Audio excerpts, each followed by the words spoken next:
berpikir kebahagiaan datang ketika semua masalah selesai. Ternyata tidak. Inner game mengajariku bahwa kedamaian bukan menunggu badai berhenti, tetapi belajar tetap tenang di tengah badai.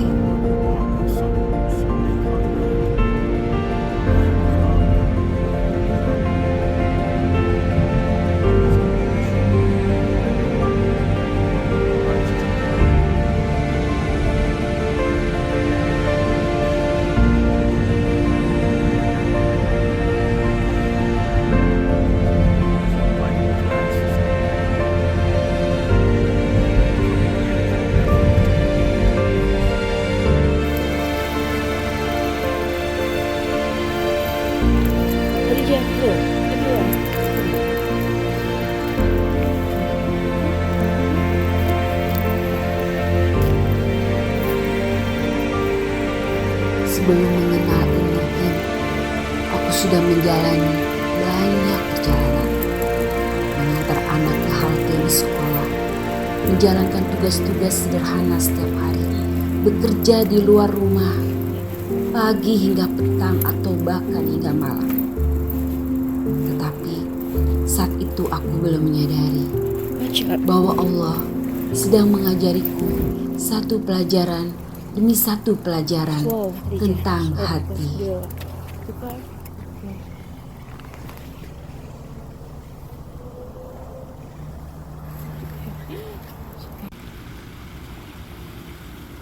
Saat duduk di tepi kolam ini, aku memandangi langit yang indah. Dan aku teringat pada pikiranku sendiri. Kadang pikiran datang seperti awan, membawa kekhawatiran, ketakutan, dan berbagi cerita yang belum tentu benar.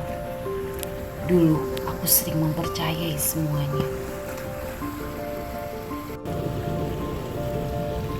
Sampai akhirnya aku belajar bahwa pikiran hanyalah pikiran. Ia datang, ia lewat, dan aku tidak harus mengikuti semuanya.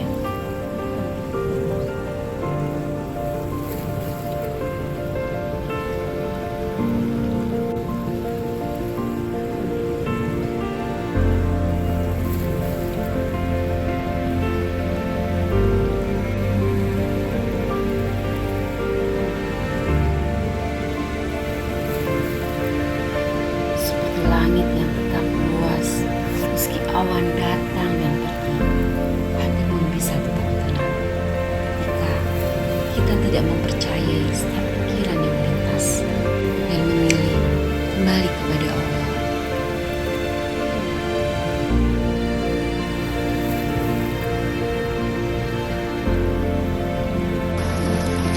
Pagi itu, hujan turun sangat deras. Aku tidak bisa menentukan hujan. Aku tidak bisa meminta langit menjadi cerah. Tetapi aku bisa memilih bagaimana meresponnya.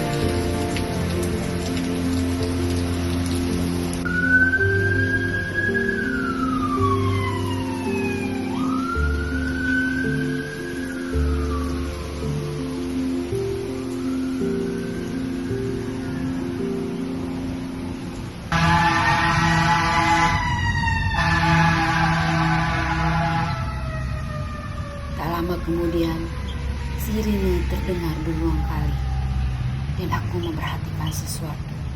Saat sirine berbunyi, semua mobil memberi jalan.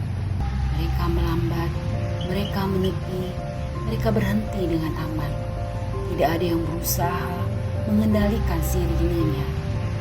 Mereka hanya melakukan apa yang menjadi bagian mereka. Dalam kehidupan, ada sirine yang berbeda, kemarahan yang meledak-ledak, perkataan yang menyakitkan, perilaku yang membuat hati lelah. Aku tidak selalu bisa menghentikannya. Aku tidak selalu bisa mengubahnya. Tetapi aku masih bisa memilih responku. Ada satu hal lagi yang Allah ajarkan kepadaku tentang peta kendali. Mobil pengganti kami sudah hampir sebulan diperbaiki. Berkali-kali ada janji bahwa pekerjaan akan selesai. Berkali-kali pula harus menunggu lagi. Dan berkali-kali pula aku menangis. Aku tidak bisa mengendalikan kapan mereka bekerja kembali. Aku tidak bisa mengendalikan prioritas mereka. Aku tidak bisa mengendalikan janji yang berubah. Dan semakin aku mencoba mengendalikan hal yang berada di luar kuasaku, semakin lelah hatiku. Maka aku kembali bertanya, apa yang masih ada dalam kendaliku? Aku bisa berikhtiar, aku bisa berkomunikasi dengan baik, aku bisa mencari solusi, aku bisa berdoa, dan aku masih bisa bersabar. Selebihnya, aku serahkan kepada Allah. Saat hujan turun, saat sirine berbunyi, saat kemarahan muncul, saat mobil tak kunjung selesai, aku belajar satu hal. Peta kendali bukan tentang membuat semua masalah selesai. Peta kendali adalah mengetahui kapan harus berusaha dan kapan aku harus berserah. Mungkin air mataku tidak mempercepat perbaikan mobil, tetapi doa dan tawakalku memperbaiki hatiku selama menunggu. Maka aku memilih melakukan apa yang masih ada dalam kendaliku. Membaca Al-Quran, berdoa, menjaga keselamatan, menjaga respon, dan mendoakan mereka yang sedang berjuang dengan dirinya sendiri. Sebagaimana aku mendoakan petugas dan orang-orang yang membutuhkan pertolongan saat sirine berbunyi. Ya Allah, yang tak bisa ku kendalikan, ku serahkan kepadamu. Yang bisa ku kendalikan, bantulah aku menjalaninya dengan sebaik-baiknya. Hasbunallah wa ni'mal wakil. Cukuplah Allah menjadi penolong kami, dan Dia sebaik-baik pelindung. Inner Game mengajariku untuk berdamai dengan masalah.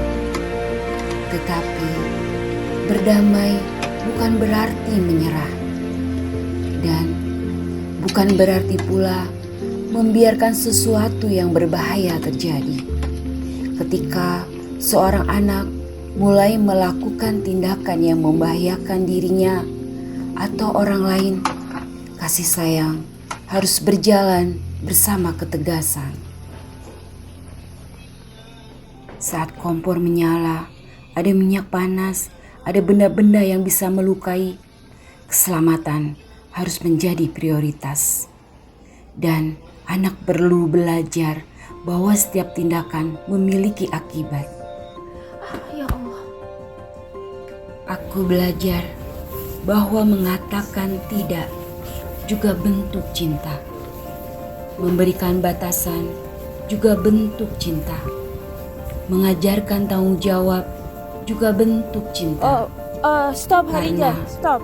Tujuannya bukan menghukum, tetapi mempersiapkan anak menghadapi kehidupan dan menyelamatkan masa depannya.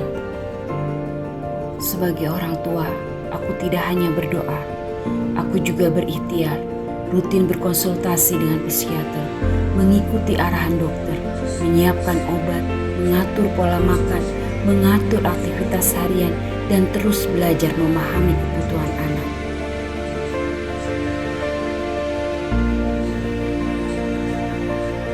Ada bagian yang menjadi tanggung jawabku, ada bagian yang menjadi wilayah para profesional, dan ada bagian yang hanya Allah yang mampu mengubahnya.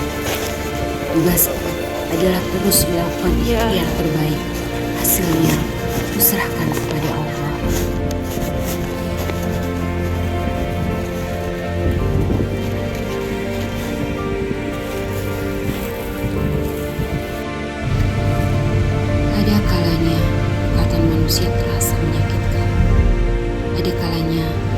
Sebuah pengalaman membuat hati terluka.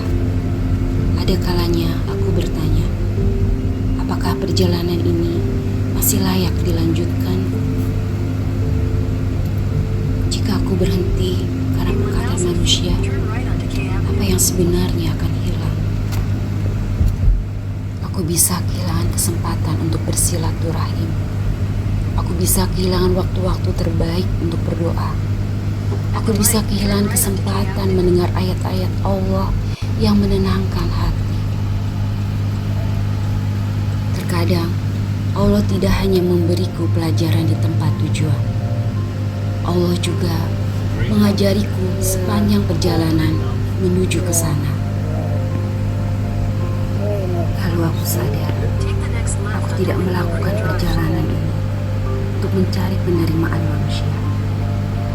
Aku melakukannya karena Allah.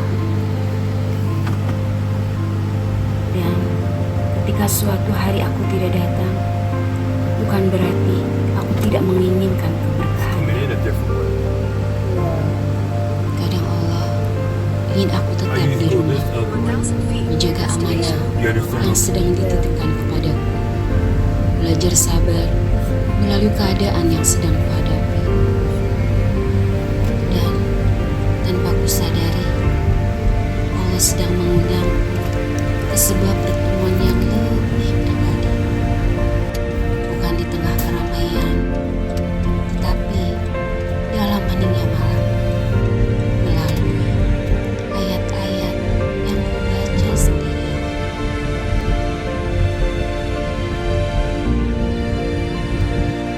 Selain bekerja di luar rumah, aku juga sedang membangun sebuah bisnis dari dalam rumah, Hola Kitchen dan Hola Bakery.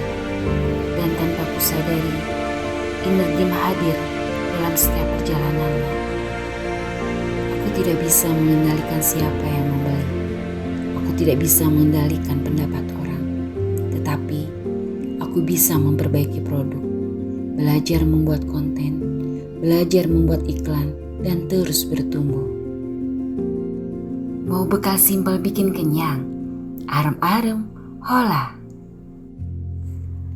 Kriuk di luar, lumer di dalam, isi melimpah, gurihnya bikin nagih, risol, hola. Somai ala abang-abang, tapi rasanya luar biasa. Bumbu kacang kental, gurihnya bikin pulang kekenangan. Siomay, hola. Saat keadaan tidak sesuai harapan, aku belajar sajadah. Sadar bahwa aku sedih, jeda agar hati lebih tenang, dan memilih respon yang lebih baik. Aku mengakui telah banyak nikmat yang Allah berikan padaku. Aku juga mengakui rasa sedihku kepada Allah. Aku mengadu dalam doa dan sujud, dan aku mengamalkan kebaikan yang masih mampu aku lakukan. Karena sebagian duka cukup diserahkan kepada Allah. Bisnis ini mungkin belum besar, tetapi aku sudah belajar membuat produk, belajar membuat promosi, belajar membuat video, dan belajar tetap tenang dalam prosesnya. Itu pun sebuah nikmat yang patut disyukuri. Peaceful productivity bukan tentang menjadi yang paling sibuk, tetapi tentang tetap berkarya dengan tenang, tetap bertumbuh dengan syukur, dan tetap melangkah dengan keyakinan bahwa rezeki terbaik selalu datang dari Allah. Bismillah untuk langkah berikutnya. Berawal dari pandangan pertama, jatuh cinta pada gigitan pertama. Manisnya pas, seperti momen manis yang selalu ada dan selalu diingat. Hola Bakery. Kulit pie yang renyah, coklat yang lumer, sekali gigit langsung jatuh cinta. Pie coklat, Hola. Karena ada rasa yang tak pernah benar-benar pergi. Rempeyek kacang hola, resep warisan, gurihnya khas, renyahnya, bikin rindu rumah. Rindu rumah, aku rindu pulang. Rindu yang tersayang, anak-anakku. Rindu rumah, aku rindu pulang. Rindu yang tersayang, kucing-kucingku. Rindu rumah, aku rindu pulang. Rinduku disayang, sanak saudara.